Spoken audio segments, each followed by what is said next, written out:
Hey everybody, it's Aluna Michaels, Esoteric Astrologer, coming at you to talk about the events of October 2023. And thanks as always to the guys at Know Thyself podcast. Thank you for promoting me and talking about me and stuff. I appreciate it very much.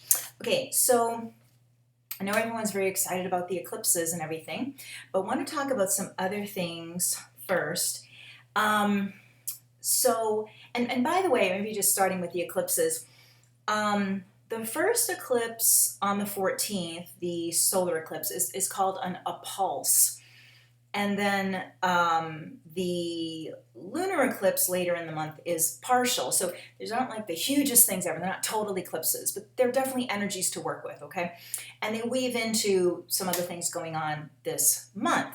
Now, one of the things is that, let's just talk about Mercury had been retrograde. It moved completely out of its retrograde window just the last few days. I'm doing this on the 6th of October. So it was like the last few days of September, it moved out of its retrograde window, even though it went direct in the middle of September.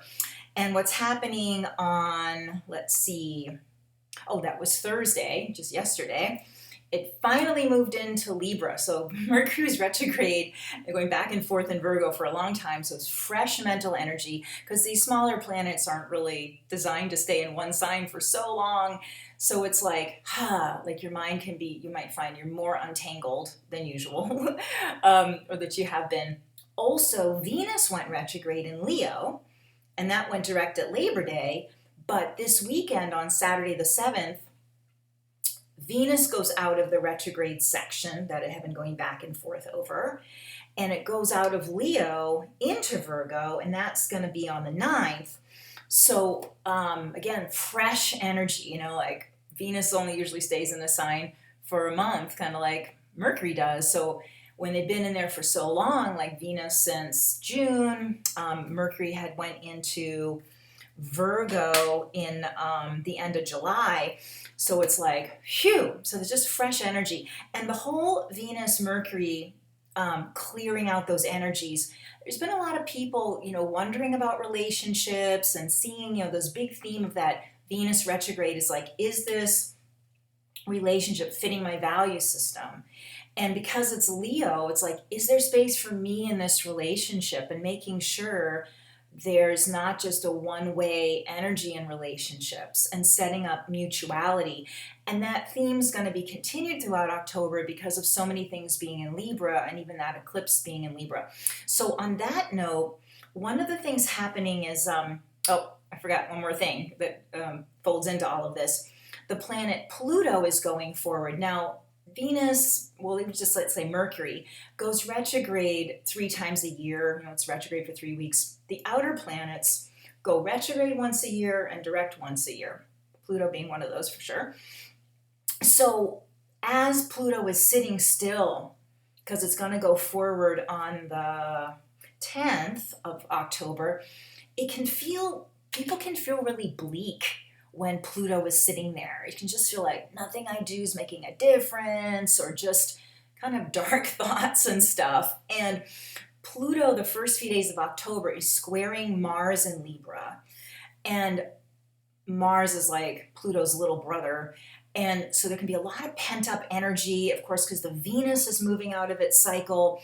Mars in Libra's ruled by Venus, and be like, my needs aren't getting met, or just can feel like a lot of teeth gnashing and feeling really determined about things. And so it's just kind of like making sure you're breathing through stuff, because there's an energy of wanting to kind of have outbursts, and you may feel kind of embarrassed about that, or it was too strong, or it could have been handled differently, by the time you get on the other side of that Pluto going forward, and Mars quickly moves away from the Pluto, because Mars moves pretty fast. So by the time you get to the 12th of October, it's like, oops, But the point is, like, is there enough of, me within this relationship, and here's the us.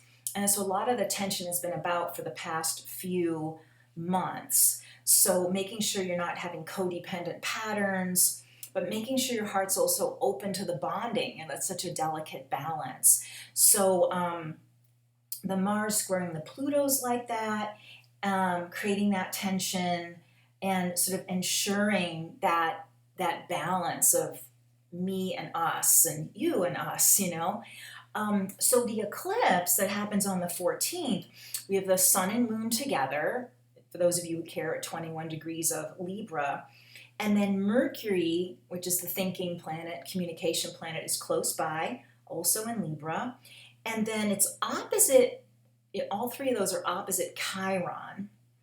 And Chiron's not a planet, I think it's a comet that got caught in our solar system at some point, and it's between Saturn and Uranus. And it's very much about the wounded healer, or the one that has compassion and wants to heal. And it's very transformative.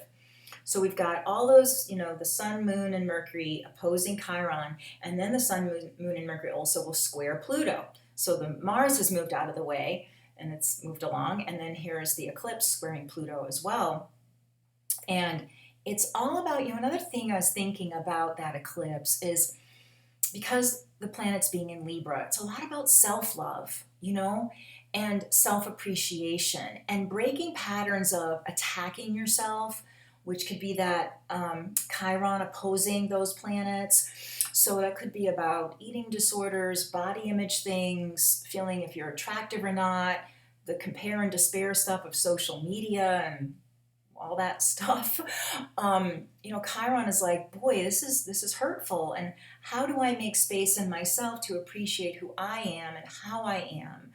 And you know, to say there are other people doing different things, wearing different things, looking different ways, being different ages or weights or shapes, and still feeling valid within myself. And so I think a lot of the eclipse can be about that, as well as this idea of balancing yourself and other in partnerships. The other thing is with Pluto and Chiron even can be about generational trauma and breaking patterns within relationships that you see in your family history and how your parents were, or different things like that, extended family, and being able to break a pattern, or even see like maybe this is somehow bizarrely genetically in there and I'm going against the grain that feels awkward because like you're pre-wired to do something, but there's a lot of effort to break out of that pattern and establish a new pattern and maintain that new pattern.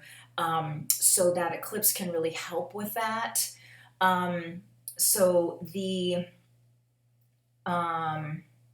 when we get to the other eclipse, which will be on the 28th, that's going to be in Scorpio, the sun and moon the sun's in Scorpio, the moon's in Taurus, opposite each other.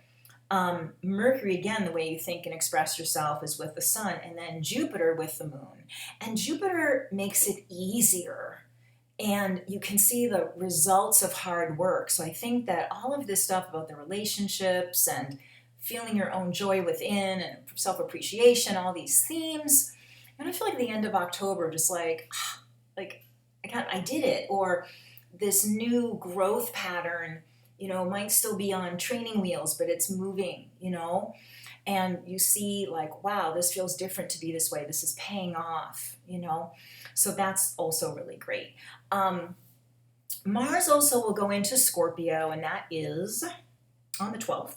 And it's kind of neat that we got Pluto moving forward. Pluto rules Scorpio, and then Mars going into Scorpio, and Mars and Pluto have a co-connection. So Scorpio actually has a lot of power when it's, Mars has a lot of power when it's in Scorpio. So there's a lot about feeling more courage instead of going from this kind of discouraging kind of feeling of Pluto sitting still. The moment Pluto goes forward and Mars is in one of its own signs, Aries being the other one, it's like, yes, you know, I can find the strength, I can keep going, I can have these breakthroughs. There's a great sense, even if you are working with any sort of health issue or fitness kind of thing, it gives you a lot of energy for that. Also, you know, especially if you deal with autoimmune things or allergies or even addictions, there's a vitality about that. So that's also wonderful.